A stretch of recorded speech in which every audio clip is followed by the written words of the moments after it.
Welcome, everyone, to the L7C podcast Hoops Edition.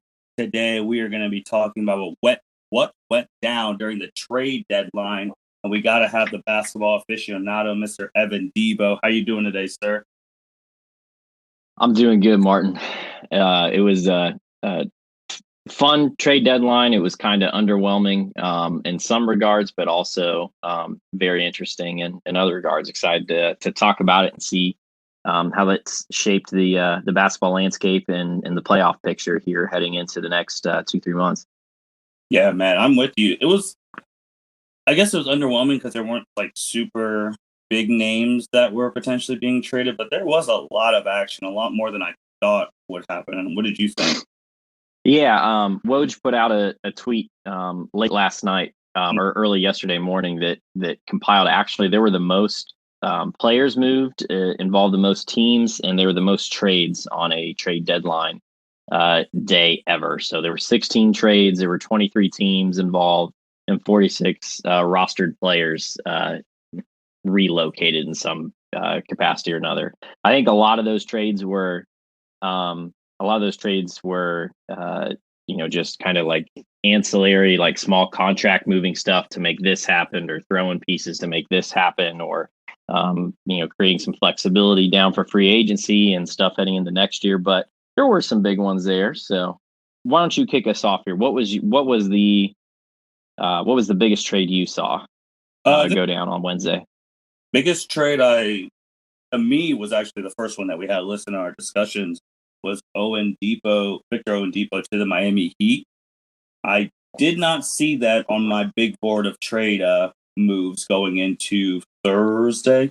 So I thought that was very interesting because the Miami Heat team, obviously, they went to the finals last year, and Victor Oladipo, as you and I being Cavs fans, the last year LeBron was here, that man was pushing us to Game 7 in the first round. So he's a very good player, but he had his injury and bounced around. So I'm really interested to see how he's going to be with Jimmy Butler and Pat Riley, Eric Spoelstra. And Miami really didn't have to give up Duncan Robinson or Tyler Hero. So they got to keep their core pieces and get a guy like Victor. And if he's 75 to 80% on what he can be, it could push the Heat to potentially get back to at least the Eastern Conference Finals. What do you think? There's a lot of there's just a lot of pieces to this, I think, for me. So I mean, I think first and foremost, I don't know that Oladipo can get back. Now, granted, COVID's a giant blanket over everything, so you can't say this is for certain. But I don't know that Oladipo is the Oladipo of old that we know of. And after his big injury, I should say. He wasn't the same in the bubble. He really didn't want to play in the bubble. Yeah. And then ultimately he got moved in that blockbuster James Harden deal to Houston. And in Houston too, Houston had made the efforts to try to pay the man because he isn't expiring, and he turned down their offer. So he's averaging 20.8, 5 rebounds a game, and 4.7 assists. So obviously that's a lot of minutes and a lot of scoring ability and distribution ability coming to Miami. That's already got some guard heavy stuff with Goran Dragic, Kendrick Nunn, Tyler Hero, obviously. Although Tyler Hero's kind of regressed a little bit this year. I mean, he's got times where he pops up a little bit here and there, but I mean, by all accounts, if you look at the statistics and stuff, looking at the Cavs, I mean, Darius Garland's having a better season than Tyler Hero. That's not me being a homer. That's statistically points and assists from a ball dominant guard. So in the deal, the Rockets get back old Avery Bradley. They get Kelly Olynyk and a 2022 first round swap right. So for the listeners, if they don't know what that means, and that includes the Brooklyn Nets pick in there too. So they, of their first round picks and stuff, if Miami has a worse record and a higher pick, Houston has a right to switch with him, but it's not likely. I mean, the Rockets played last night. They had 101 points with 7 and change to go in the fourth quarter. They ended the game with 101 points and lost in large fashion. Like they didn't score for almost 8 minutes. It was bad. They're a bad team. So that's not going to happen. That's just kind of a throw in. Hey, boss, look what I got also in the deal. So I think, yeah, I mean, the pieces with Miami, I think, yes, it's a big upgrade for Miami and more depth with a proven scorer, even if he's not the Victor Oladipo of old. The Heat are currently sitting in the 8th seed right now. So, I mean, they're in the play-in. They're not even, guaranteed a playoff spot yet. But this could be what bumps them up into, the top 4, with the Hornets losing LaMelo, they might sink a little bit. Who knows with the Hawks and the Knicks down the stretch, but I mean, they could easily make a jump in my eyes with this move here. But the one thing really we haven't talked about too much in this deal, I mean, on the Rockets side was, I mean, if you're the Rockets, you essentially passed up in that Harden deal. You basically said, we don't want Jared Allen, and we don't want we don't want Taurean Prince. So obviously the Cavs got him, and we're gladly yeah, we'll take that in there. So, at the end of yes, you got a lot of picks, but at the end of your James Harden deal, because now you've traded a trade again by shipping Oladipo out after a couple months that you essentially are left with Avery Bradley, Kelly Olynyk, and a first round swap rights pick that isn't going to happen. Like that's what you got for James Harden. I know they got other pieces in that deal originally. I'll need to go back to refresh my memory here, but I mean, Martin, that's bad. Oh yeah, it's not good at all. And they just recently just ended their 20 game losing streak. Yes. So that's they're just not in a good spot, and the way that they gave up James Harden, who right now is a good amount of people's front runner for MVP, because if you haven't been watching him, he's been balling. He has been balling very well. So I don't know what this organization is going to do going forward, because they didn't get really anything for Harden. Maybe if they would have traded, I know we talked about it in previous pods, they would have traded him from the get-go. Maybe they could have got more, but as soon as they kept waiting, I just feel like they messed that up hugely. So if we rewind to that James Harden deal on January 13th, mm-hmm.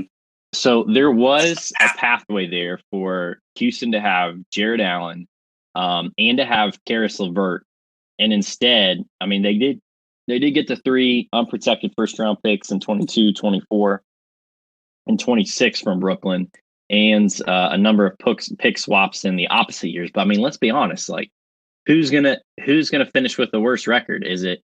And I realize they're not long-term deals that Durant and Irving are signed to, and stuff like that. I mean, they could all hop ship, and Brooklyn could be bad towards the end of this. But I mean, you did get the picks and stuff. I mean, player-wise, you passed on Karis LeVert and Jared Allen, and you got back Oladipo, who you flipped. So, player-wise, again, you get Avery Bradley, you get Kelly Olynyk, another pick swap that's not going to happen, and I believe now they didn't get Dante Exum in that deal, I don't think.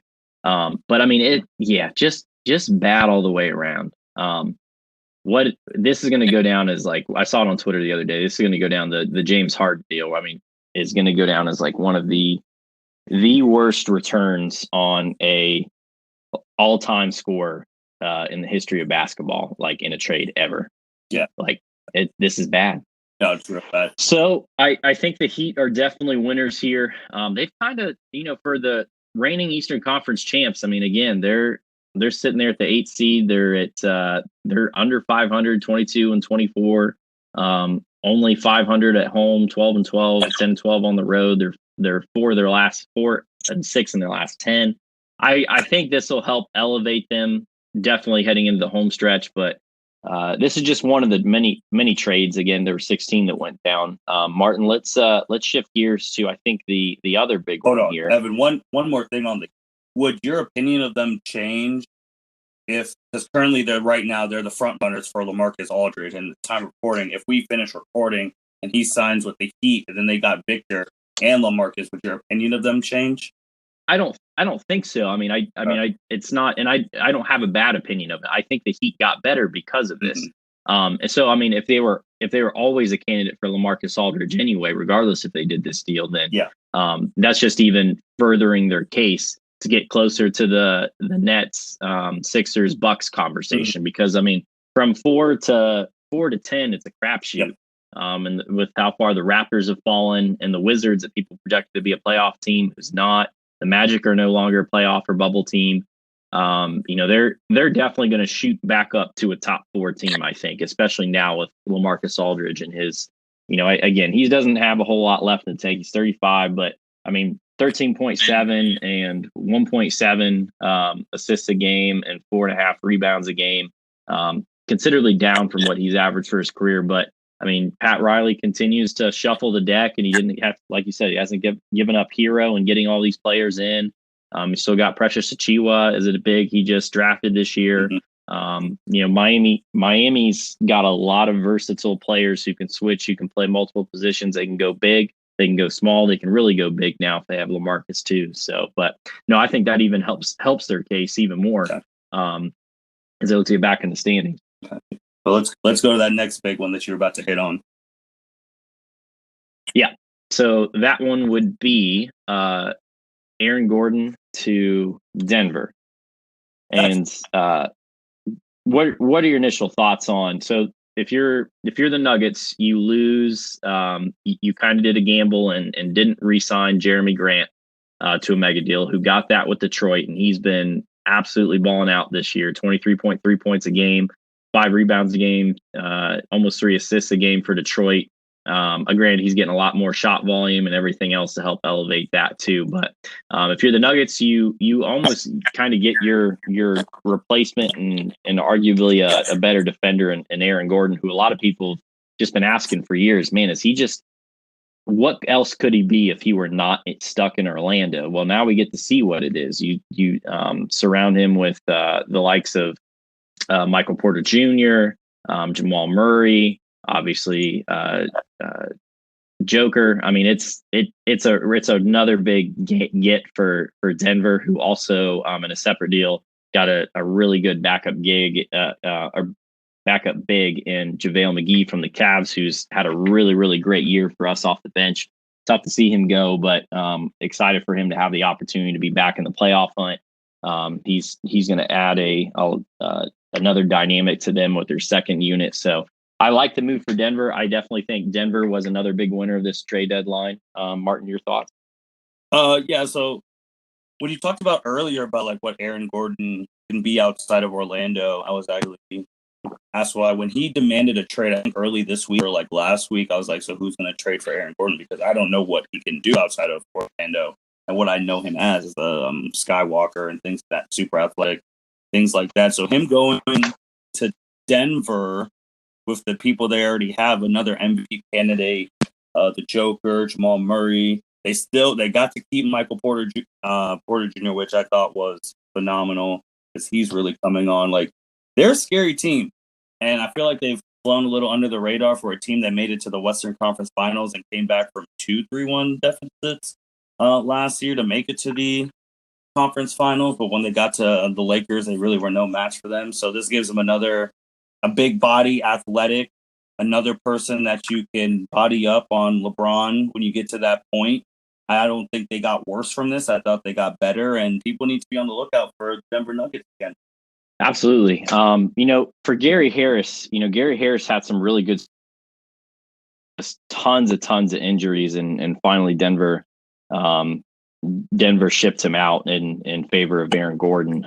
Just a guy who a whole lot game wise, but a very capable guard. So they obviously sent him out in the deal. Again, the protected first, that was the bread and butter of it. But Denver definitely got better. We talked about a little bit before the recording got cut and we restarted they also picked up JaVale McGee from the Cavs, averaging 8 and 5 off the bench for us. So I really love that move as well. I mean, I think the two they're really, really complement the rest of the Denver roster, particularly helping out the second unit, for them. And, you put them around Michael Porter and Jamal Murray and Joker, who, could end up, based on injuries, he very well could be our MVP when it's all said and done. So Denver is currently sitting in the 5 spot in the West. They are game and a half back of the Lakers, who don't have AD and LeBron right now. So they very well could hop them here in the next week or so, and who knows on the Clippers. So Clippers might be good, unless you have anything more to say on Denver. Clippers might be a good spot to head to for our next big trade deadline, Martin. No, yeah, let's go to the Clippers, because last year they aggravated us a lot on the pod because we were wanting that Clippers versus Lakers Western Conference Finals, and the Lakers did their part and the Clippers failed and showed glaring holes in their 3-1 lead against Denver, and then blew it. So they have been talking about getting a point guard. There was a lot of chitter about getting Lonzo Ball from the Pelicans, and Lonzo stayed put. They traded Lou Williams and 2 second-round picks for Rajon Rondo from the Atlanta Hawks. And if people remember, he was on the Lakers just last year, winning a championship, showing us playoff Rondo mode. Evan, what did you think about this trade? This was the most perplexing one, I think, of the day for me. So Rondo was Rondo was almost kind of somewhat looking for a job when the Lakers signed him last year. And obviously he was arguably their third best player through all the playoffs when the Lakers won the title in the bubble last year. So there's that, but then also you have 6th man of the year in who's won it a couple times, and just an absolute scoring machine in Lou Williams. I know both players are older, but if you're Atlanta, you get Lou Williams for Rajon Rondo, and you get 2 future seconds. If anything, you'd think 2 future seconds were going the other way. If you just, all things being equal, Martin, who would you rather have, Rondo or Lou Williams? And I know they have different skill sets. Rondo sets up your offense. The IQ's out of the gym. He's not what he used to be defensively when he played for the Celtics by any means, or even the Pelicans for that matter. But this game's about buckets, and Lou Williams, what team wouldn't want to have that guy coming off the bench with their second unit? Yeah. Did you think that was a little bit? Seconds are things, but did you have that same approach looking at this? That hey, I would have thought maybe you would have paid more for Lou Williams than you would, let alone them kind of being at the point in their careers, I guess, equally, where they're straight up for each other. Yeah, with this one, I was confused because, like you said, Lou Williams is an offensive weapon. And for the Clippers, a team where, they supposedly have 2 of the best perimeter defenders with Kawhi and Paul George, and they wanted to get a point guard to apparently run this offense, which now you have Rondo, and Patrick Beverley is still there, right? Yes.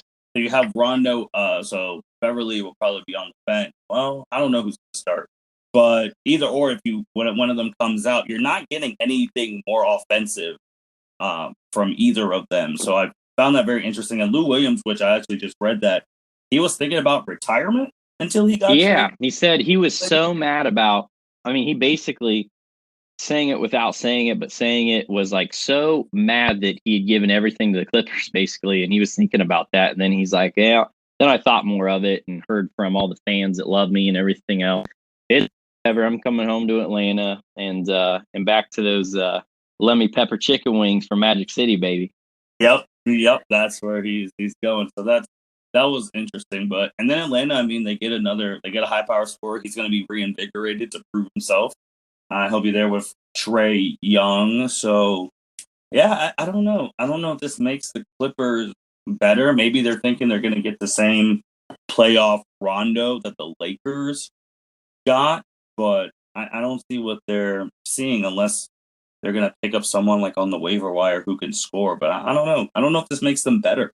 It's tough. So you're right. I mean, when it comes to guards on the Clippers roster, if you've got essentially Reggie Jackson, and you've got where am I missing? Oh yeah, you've got Reggie Jackson, you got Pat Beverly trying to set you into your get Kawhi and Paul George in different off-ball situations to help get them some movement, and Marcus Morris and Serge Ibaka as your kind of scores on the side, and whatever at this stage is only a plus if he puts the ball in the basket once. But outside of that, I mean, here is who they have coming off the bench. You've got Zubac, you've got Daniel Oturo, their draftee from this past year as a center. Got Patrick Patterson, bricking threes probably still. Luke Kennard, Ohio kid, who he got from the Pistons, who's been really hit or miss. Yeah, Reggie Jackson, Patrick Beverly, whichever one's coming off the bench too. Terrence Mann, like that scares me. They have no depth looking at their roster. I mean, it's almost the same conversation you and I were having a year ago talking about the Boston Celtics of like, now granted, Paul George and Kawhi Leonard are all league, and Marcus Morris Sr.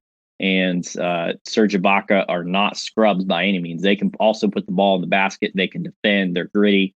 They're going to grab boards and help you out too. But I mean, they desperately need to like hope that like a LaMarcus Aldridge or somebody like that they can bring him away from the Heat, which appear to be the front runner right now. Or just to find some other scoring. I mean, they definitely need it in terms of backup guards and wing scoring, definitely in paint scoring. When your centers are Ibaka and Zubac, I mean, that's it. When you go against the Denver Nuggets, you're going to need more than those two competing against Jokic and now JaVale McGee. When you go against Anthony Davis, Marc Gasol, and the Lakers, like you're going to need some size that can defend and score, especially when your folks get into foul trouble. I mean, if Serge Ibaka has 3 fouls in the first half, you're screwed. Same thing with Zubac too. They definitely need to somehow figure out how to address some things depth wise here with some of these buyouts. And I'm not sure that Andre Drummond and LaMarcus Aldridge are good candidates for what they need. I think they do need some more backup wing scoring, but yeah, just a perplexing trade. Yeah. And since someone who recently got bought out and he's another big man on the market, does Andre Drummond help them in any way? I think so. I think that, I mean, you really get into a big lineup. So, I mean, I can see a lineup maybe where you've got Beverly at the 1, you put Paul George at the 2 as a giant 2, and then Kawhi, Ibaka, and Drummond.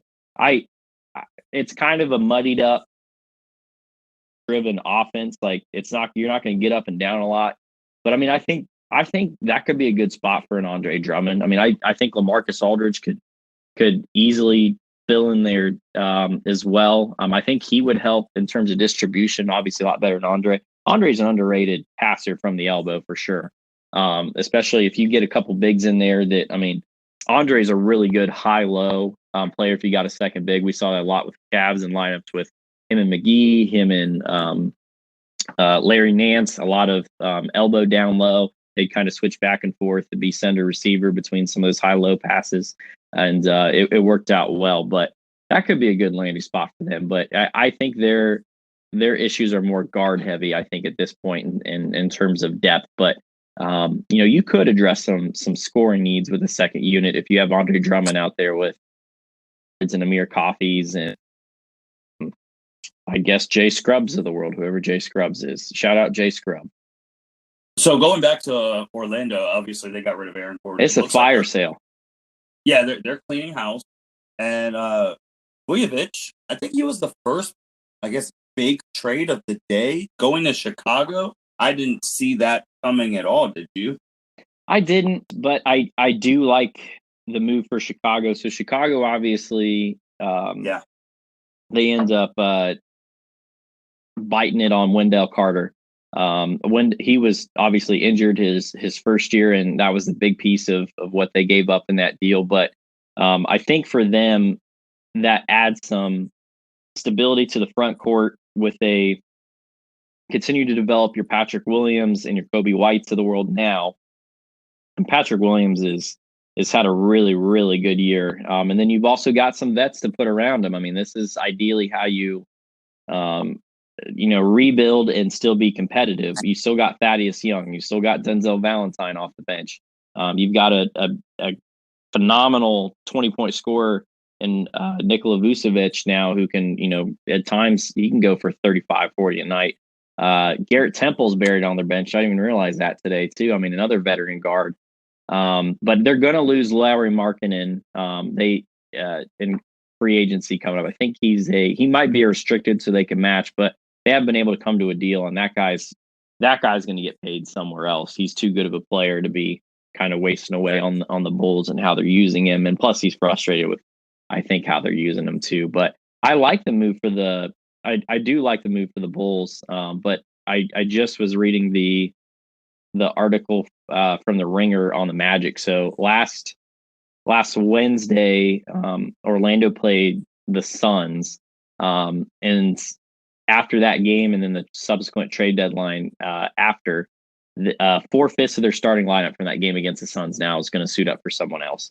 I mean, it's absolute all-out fire sale. They're in the standings. They are 15 and 30. They're second worst in the East, and 15 and 30 would put them at fourth worst team in the NBA, because the Rockets and Timberwolves are so bad. But they're just percentage points a little worse than the Wizards, because they played two more games and lost both of those. But I mean, absolute fire sale. And I don't know that their head coach is the guy to get the job done in terms of doing a rebuild. That's just not his MO by any means. Steve Clifford, when he was in Charlotte and some of those competitive teams with Al Jefferson and stuff like that, I mean, he's a grinded out, and that's why Orlando, made it to the bubble and stuff last year, made the playoffs last year, was because he can get his players to buy in schematically, defensively. Now, like, that's a guy that I just don't know if he's never really truly done a rebuild before. I don't know if his situation is going to last in Orlando, but I mean, yeah, absolute fire sale. They also got rid of Evan Fournier and sent him to Boston, who then sent Daniel Tice to the Chicago Bulls too, that we were just talking about. So I really like the depth now from the center spot. You got Vucevic, and Daniel Tice has got to be up there in terms of backup bigs in the league. I mean, he was a starting center for the Celtics all through the playoffs last year. And he can step out and hit some threes too, just like Vooch can. So some kind of weird trades, but this is another kind of odd one. It's just weird to see some of these players on different teams, but and not like mega stars trading teams, but yeah, Orlando's selling all out, it appears, and going full rebuild with Markelle Fultz and Jonathan Isaac and some of those guys and Mo Bamba, and they're going to be back in the lottery again for the foreseeable future. They trying to tank for Cade Cunningham? I think everybody's trying to tank for Cade, although Cade kind of underperformed in the NCAA tournament in his 2 games he played. Obviously, I'd love to have him on the Cavs. I mean, he's very much like a Sean Livingston type who's got a really good little turnaround in the post, sees the court so well, a 6'8" point guard who could. He won't be there defensively and physically, like from a physicality perspective, but I mean, he better shooting Ben Simmons. Yeah, who wouldn't want? I mean, that's a matchup nightmare. He's going to be bigger than every other point guard he faces. I mean, you have to throw a small forward at him defensively. So, that could be a good spot to pair him along with Fultz. So, yep, another interesting trade there, Martin. There was one that I guess went under the radar a little bit for a sleeper team in the West, and it was the Mavs actually getting JJ Redick. I feel like that's a huge sleeper with the way that they're playing. You give another person that Luka could kick it out to shoot, and I know the obvious thing is if Kristaps Porzingis stays healthy, like they could be another sleeper team. I mean, at the beginning of the year, you and I both had Luka in our top 2 preseason MVP. Yeah. So I mean, and JJ's a good player. In the West right now at 23-20, nearly identical home away record, but not performing to what we thought they were going to be this year. But no, I mean, that just think about how much that's going to open up the driving lanes for Luka too. I mean, because when you have to double off and you've got JJ Redick there as a shooter, that's tough, man. And Josh Richardson's been playing really well too. So I mean, it's one of those things where I think it's really, really going to help Luka from an assist category. JJ is going to get open looks from people doubling down on Luka. I mean, you're right. That is a sneaky good trade for them, and hopefully they can retain him beyond this year to continue and help in what kind of direction Mark Cuban and the Mavs want to go. Were you surprised that I know a lot of people were talking about Kyle Lowry getting traded, and they had people like the Sixers and the Lakers and other teams contenders for Kyle? Were you surprised that the Lakers didn't make any moves during the trade deadline? I think I am a little bit. Again, they don't have a whole lot of assets to give up, and from what I was reading, I think the asking price on Lowry was just too much for teams to come up. I mean, they definitely shopped the crap out of him from Toronto's side. And like you mentioned too, the Sixers were in the market for a point guard.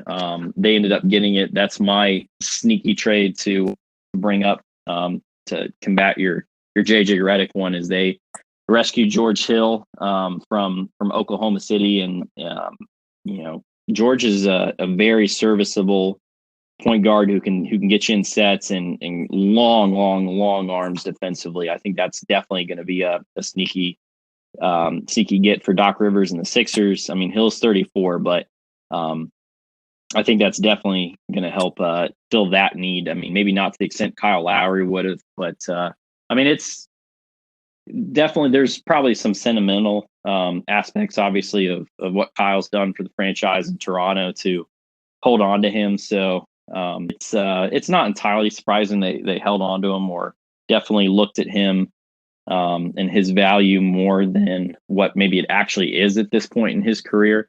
But I mean, if you're the Lakers, it's kind of one of those things, defending champs, and you're just kind of biding your time until your big horses get back from injuries, and just hoping, hey, let's run it back until it's proven not to work, and let's not sell the farm right now on players. So they would have likely had to have involved Talen Horton-Tucker in that deal, just because he's probably about the only serviceable asset that they have, young asset that they have. And obviously nobody wants to pay for Kyle Kuzma right now. I think he had like 4 points last night. The Lakers, I will say, Lakers did beat the Cavs last night. We didn't have Colin Sexton, and the Lakers didn't have AD or LeBron, but Talen Horton-Tucker had a great game.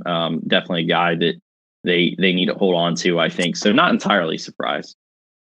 And shout out to Oklahoma City, though. They have stockpiled, I think, a lot of 30 picks.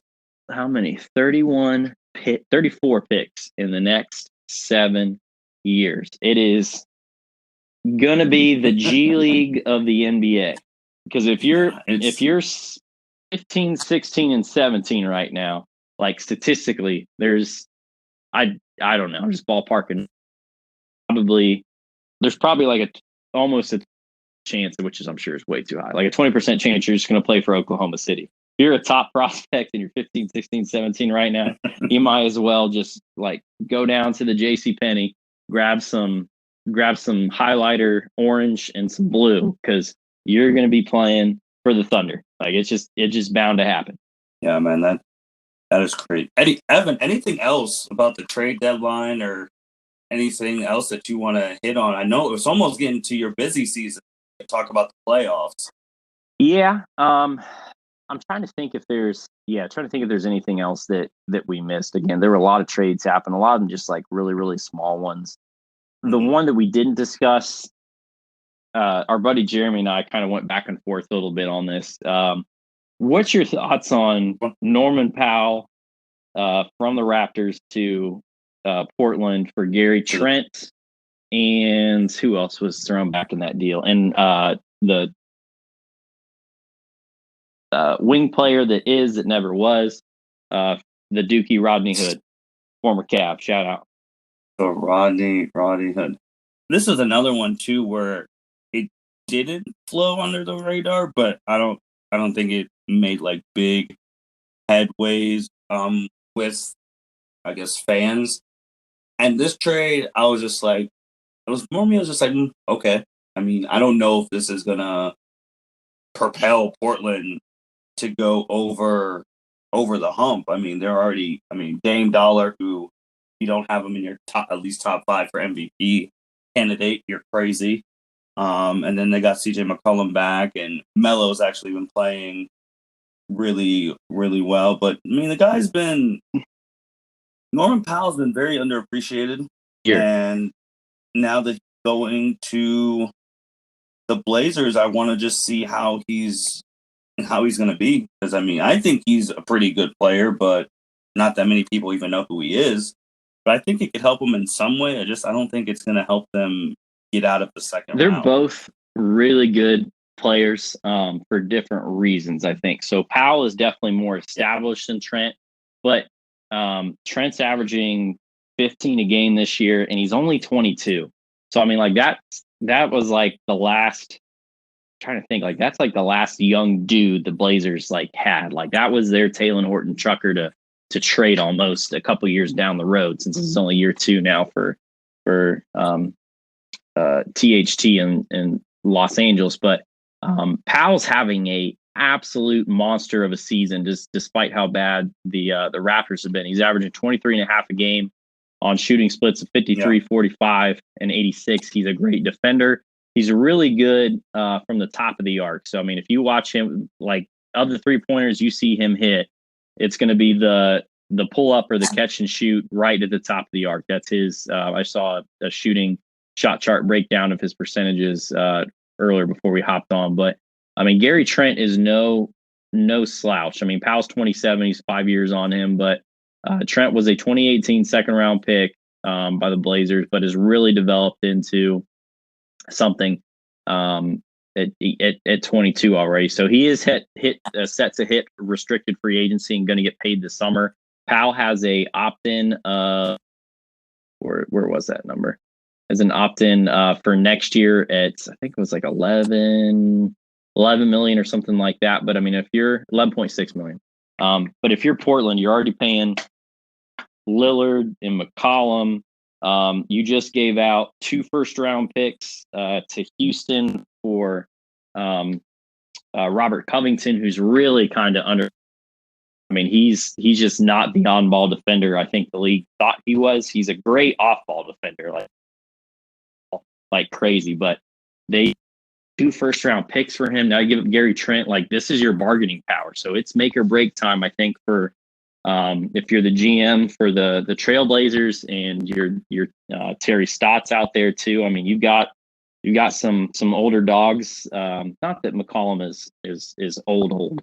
And but your clock is ticking, no pun intended, on Dame and where Dame's going to go.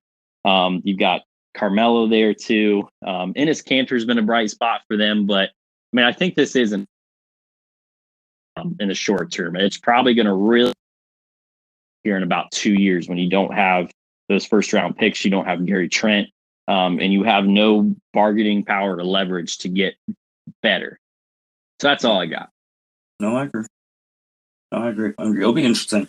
I mean, trade deadline. I mean, we already had All-Star weekend. Now we have trade deadline.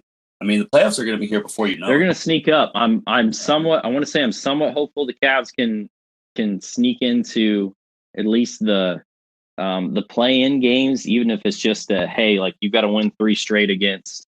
I don't know. You got to win 3 straight against whoever is sitting at the bottom of